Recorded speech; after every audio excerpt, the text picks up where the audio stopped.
I saw a number of comments suggesting that I do the Bloody Palace using Virgil's summoned swords, but Virgil's pretty strong, so I set out to take it a step further. Today, I've decided to answer a question that literally nobody has had. Can Virgil beat Devil May Cry 5 without attacking? The challenge is simple. I can't attack using any of Virgil's weapons, namely Yamato, Beowulf, or Mirage Edge. One could argue that Mirage Edge is basically a bigger summoned sword, but it's meant to act as a supplement for Force Edge, one of Virgil's staple weapons throughout his playable appearances in the series. As per usual with my challenge runs, I'll be doing it on Dante Must Die difficulty for maximum pain. Virgil can do anything he wants while firing summoned swords, like slick his hair back, facepalm, or stare at a book. He can even hold his son's amputated arm while shooting summoned swords. As I started off the challenge, I was pleasantly surprised by the number of different options I had at my disposal. Virgil had an air taunt that would throw 3 summoned swords for a fair amount of damage. I was also able to spend Devil Trigger to do various moves like summon rotating swords around me, around the enemy, or fire a volley of swords directly at my target. So when I ran out of Devil Trigger, I would just use the air taunt for damage and jump cancel to get my meter back. Easy. Except, I faced 2 problems with that line of thinking. The first problem was that Virgil's air taunt would change depending on the style rank. A or below was the taunt that I was after, but if I got an S rank, the taunt would change to a rapid Yamato slash. That meant that my DPS was limited by my style rank, and if I got to an S, I had to simply wait there and let it drop for a while, and there was a risk of me not noticing my style rank and causing a reset by accidentally using the slash. My second problem was that while the air taunt did good damage, it was still a taunt. Because of the difficulty I chose, enemies could Devil Trigger. Using taunts causes enemies to Devil Trigger a lot sooner than they normally would, and this was true in the case of Virgil's air taunt as well. Even though it was my best damaging move without spending my DT meter, I was ultimately losing DPS by causing enemies to Devil Trigger much earlier. Enemy stepping had the same issue, so until an enemy Devil Triggered, I only had one way to build my meter: dodge. Little known fact, my trick dodge timing with Virgil is impeccable, and I had no trouble dodging at all. After getting through the Impusa Queen encounter, which I definitely did first try, yep, Virgil beat himself up, refused to elaborate, and left. None of the encounters in Mission 1 are required except for the boss, so I took a few minutes to build up my Devil Trigger on these Impusa, and then I made my way to the end of the path. The Clifod roots were the first boss that gave me a solid idea of how much damage Virgil's summoned swords were doing. When I had DT to spend, it was great, but after they ran out, it was a slog to get more, and spamming normal summoned sword shots did virtually nothing.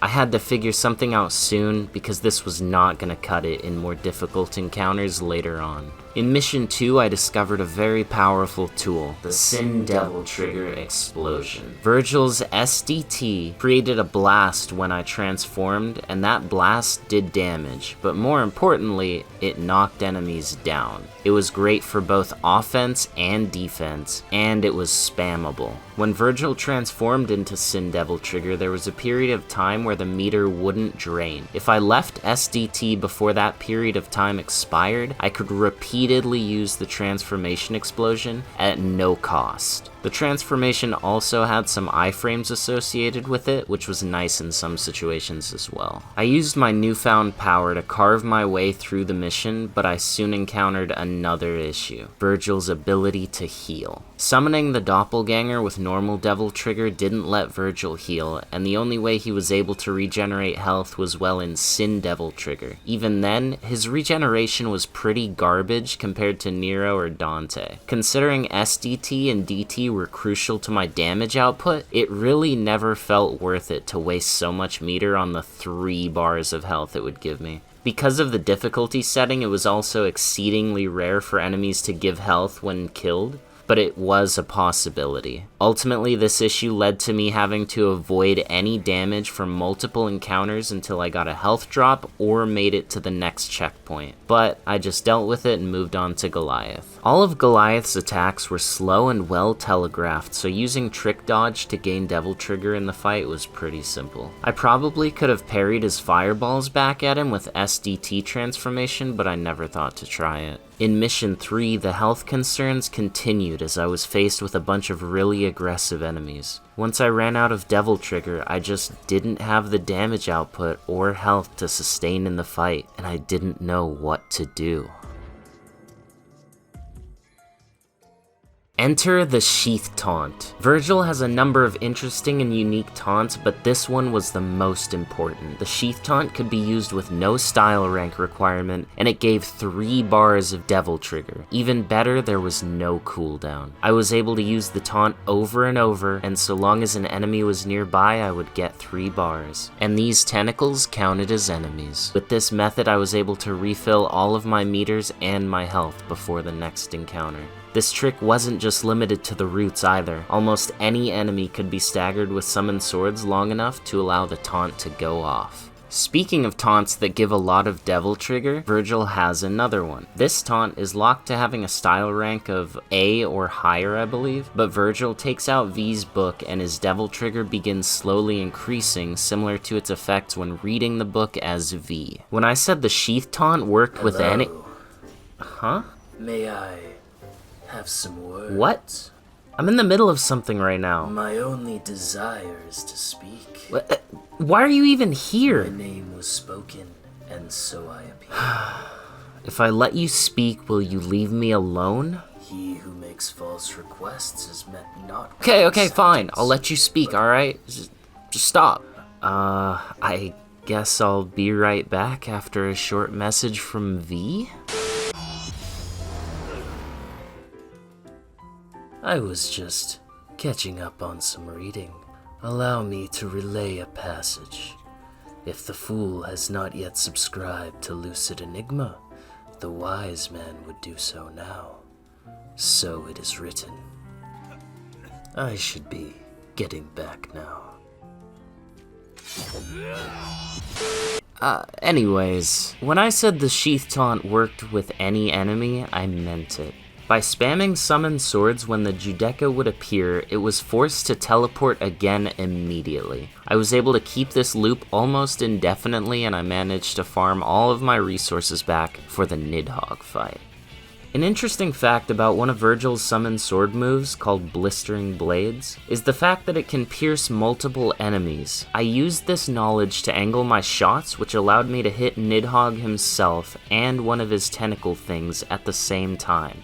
I found some openings to use the Sword Sheath Taunt and gain DT, but more often than not, I got hit trying to get the taunt off. Trick Dodge was pretty useful, but I discovered that simply spam teleporting directly to the boss felt safer, because it was easier to execute and didn't require proper timing. Plus, it provided me with quite a bit of DT. I've noticed a trend while doing these videos. I can't seem to beat a boss unless I'm one hit from death, so naturally I had less than 1 bar of health left by the end, and I got a stylish air taunt finish on Nidhogg. Mission 5 started off rough. A bunch of lizards in a tight corridor combined with Virgil's limited mobility made for a very unpleasant time. On top of that, spamming summoned swords did nothing for staggering these guys either. They were so aggressive that I never found time to do the Sheath Taunt, so I was never able to build any Devil Trigger. It was the very first encounter, so I didn't have SDT to knock them down either. Even when I stayed in their faces to dodge and gain DT, it felt like only a matter of time before I got hit for half my health. But something suddenly clicked, and I remembered my guiding moonlight.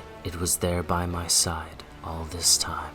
Camera manipulation. tech that was extremely prevalent in DMC4 made a glorious return to DMC5. The idea was that when enemies were off-screen, they would pacify in order to prevent cheap deaths caused by random off-screen attacks. By standing in a corner and manipulating the camera to off-screen the lizards, I discovered that this technique was still just as busted and useful as it was in DMC4. By doing this, I was able to safely stand there and shoot at the enemies until they got close. Then I simply ran to the other side of the area and repeated the process. I was even able to start performing the sheath taunt to gain Devil Trigger again. With this newfound camera tech, I could get the sheath taunt off in virtually any situation, regardless of if I could stagger the enemy or not. All I had to do was move the camera away, and I was in the money.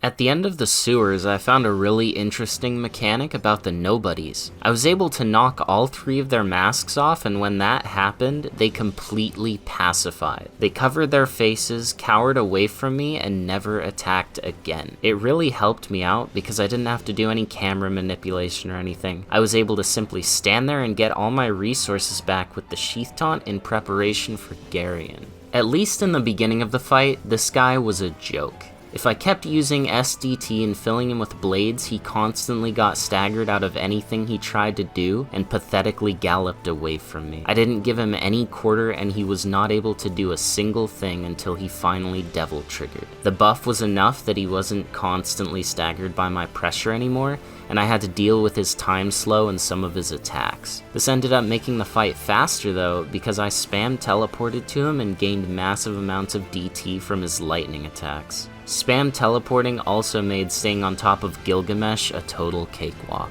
Armed with the sheath taunt, my finely honed camera turning skills, and an infinite supply of mind bullets, nothing could hope to stand up to me. Not the lizards and their spawner, not escalators with their electric brain tumors, and not even the boss Angelos. I recently found out that these guys do in fact have massively inflated health, but that couldn't save them from the wall. Literally. When I off-screened these guys, every time I turned the camera to look, they were off in random parts of the arena walking directly into walls. I expected the Fury to be more difficult, but by using the SDT blast, I was able to knock him down every time he even tried to hit me. Nightmare Fuel Virgil showed up to say hi. Urizen was made easy by virtue of all 3 blades from the air taunt being able to connect on the crystal. When all 3 blades hit, they would do pretty decent damage, and I used the teleport strategy once again, built up a ton of DT, and used blistering blades to end the crystal's life. I met up with Frank the depressed Judecca. He kinda just stood there, staring off into the distance. I wonder what was going through his mind.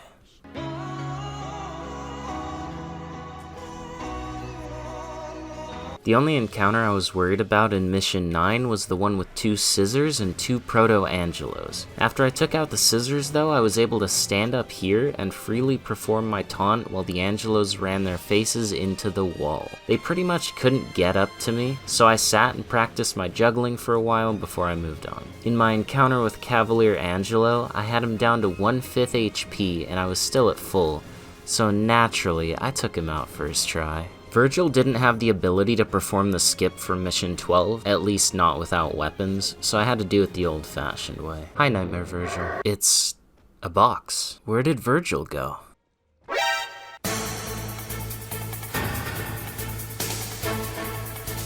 I found a super sick strategy to damage Urizen's crystal in this fight. I was able to use the air taunt and teleport to the crystal repeatedly, which gave me infinitely rising height, and the crystal broke pretty fast. On top of that, I got so high that Urizen couldn't even touch me. Mom said it was my turn to be the Demon King. Want to see me do a front flip? Want to see me do it again? Malphus was surprisingly the hardest boss of this entire run so far. My spam teleport technique didn't really work against her. I didn't have any time to use the sheath taunt for Devil Trigger, and she entered her enraged mode a lot. I essentially had to damage her almost exclusively with Sin Devil Trigger transformation. When she enraged, I had to learn the deceptively janky timing for dodging the bird so I could amass some amount of DT, and when she got low health, I had to deal with yet another janky charging move that tripped me up way too much. The fight was slow, frustrating, and painfully punishing. I eventually learned the timings and cleaned up, but I left with a new disdain for this boss. Cerberus's attacks were slow and well telegraphed, especially in his fire phase. I mostly stood in front of him and trick dodged for DT. I expected Urizen to be tougher given my recent run-in with Malphus, but he activated my one hit from death clutch mode and I took him out first try. When Griffin and Shadow were by themselves, I easily put them into stalemate. While they were down, I had enough time to perform the Sheath Taunt, and I used the DT gained from it to stalemate them again and just repeat the process. When both of them were together, I spam teleported to Griffin for DT and focused on damaging Shadow. I made sure to drop all of the platforms in Nightmare's boss arena and farmed my resources to max in preparation for the fight. I followed the same strategy of damaging Shadow and teleporting to Griffin when Nightmare was gone, and anytime he arrived I simply focused on him instead of Shadow. At one point, Griffin decided he wanted to become one with the ground, and I was okay with it. I just let it happen while I dealt with Shadow on the other side of the arena. My goal was to get the two familiars out of the picture so I could focus solely on Nightmare. I made exactly that happen, and Nightmare got put into stalemate not long after his pets. From there, I was free to use the Sheath Taunt as I worked my way towards checkmate. It was time for the showdown with Dante. The legendary Devil Hunter turned out to be really weak to mind bullets. Whenever Dante became staggerable after his combos, by just spamming the summoned swords I managed to knock him away. Whenever he got up, he often liked to taunt, which allowed me to push another entire volley of swords into his chest. At certain health thresholds, he switched from using DSD, Ebony and Ivory and Coyote A into using Balrog and Cavalier. When I passed these various thresholds, it caused him to alternate between the two loadouts. I preferred the Balrog and Cavalier set because it was really predictable. When extremely far away, Dante used Cavalier's far-traveling moves like Full Throttle and Slipstream. After he used 3 Cavalier moves, he was susceptible to a stagger, and I was able to hit him plenty while he was doing the moves as well. This predictability ended up being Virgil's downfall, because apparently in rare circumstances, meaning this only ever happened to me this one time, he could choose to Trickster teleport and use friction instead.